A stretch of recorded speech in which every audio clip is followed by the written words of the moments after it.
Hi, hello. Welcome back to our YouTube channel Explore with Sai.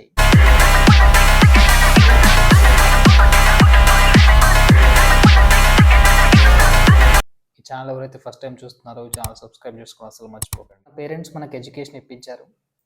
ఇప్పుడు మనం మన kids యొక్క ఎడ్యుకేషన్ కోసం ఫినాన్షియల్గా ఫైట్ చేస్తున్నాం, రైట్?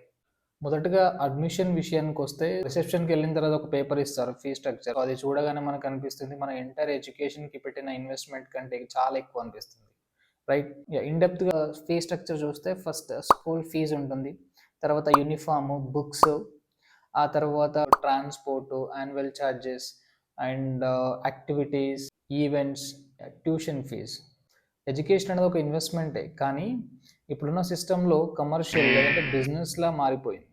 ఇప్పుడున్న జనరేషన్లో ఎడ్యుకేషన్ కోసం ఇన్వెస్ట్మెంట్ చేయాలి అంటే పేరెంట్స్ కొన్ని సాక్రిఫైసెస్ చేయక తప్పదు. సో అందులో ఫర్ ఎగ్జాంపుల్ టైంకి స్కూల్ ఫీజ్ పే చేయాలి అని చెప్పేసి ఫాదర్ కొన్ని సాక్రిఫైస్ చేస్తారు, లైక్ ఫోన్ కొనుక్కోవడం కానీ బైక్ కొనుక్కోవడం కానీ పోస్ట్ పోన్ చేస్తూ ఉంటారు. అండ్ మదర్ కూడా తనకున్న బేసిక్ నీడ్స్ని క్యాన్సిల్ చేసుకొని కిడ్స్ కోసం సేవింగ్ చేస్తూ ఉంటుంది. ఇక్కడ రియాలిటీ తెలుసుకోవాల్సింది ఏంటంటే ఎక్స్పెన్సివ్ స్కూల్లో చదివిస్తే మాత్రమే చైల్డ్ యొక్క ఫ్యూచర్ సక్సెస్ఫుల్ అవుతుందని ఎక్కడ రూల్ లేదు.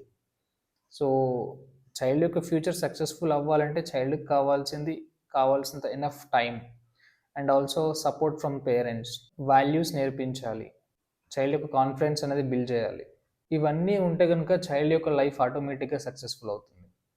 సో ప్రాక్టికల్ అడ్వైస్ ఏంటంటే, సో అడ్మిషన్ చేసే ముందు ట్వైస్ థ్రైస్ థింక్ చేయండి. సో మల్టిపుల్ స్కూల్స్ కంపేర్ చేయండి. లాంగ్ టర్మ్ ఫ్రీగా గ్రోత్ బిల్డ్ అవుతుందా లేదా, మీ యొక్క బడ్జెట్కి ఈ యొక్క స్కూల్స్ లింక్ అవుతుందా లేదా, ఇలా. అండ్ ఫైనల్గా ఏంటంటే కిడ్స్ యొక్క ఫ్యూచర్ అనేది సక్సెస్ఫుల్గా బిల్డ్ అవ్వాలి అంటే ఫీజు ఒక్కటే కడితే సరిపోదు. సో ప్రాపర్గా పేరెంట్స్ నుంచి మంచి సపోర్ట్ అనేది ఉండాలి. Yeah, thank you for watching this video.